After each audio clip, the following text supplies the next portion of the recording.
Hey everyone, and welcome back to another video. And in this video, I'm going to show you how to turn off notifications from Doordash on your iPhone. Now, this video is going to be particularly useful for individuals. Let's say that you no longer want to receive notifications from Doordash on your iPhone. How do you actually go ahead and turn off those notifications? Now, this video is going to be short, sweet, and simple, guys. There's not going to be a lot of steps involved. But in order to do this, what you're first going to do is open up the Doordash app. Next, But in order to do this, what you're first going to do is open up the settings app on your iPhone. Next, scroll down to where it says notifications and click on notifications. Next, you want to scroll all the way down to where it says Doordash, then click on Doordash. And then next to allow notifications, you're going to see a toggle on and off button. If you toggle it off, that is going to turn off notifications from Doordash.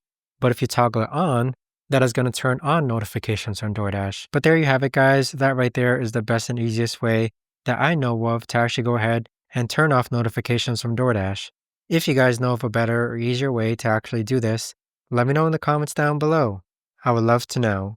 Thanks so much for watching, everyone, and I'll see you guys all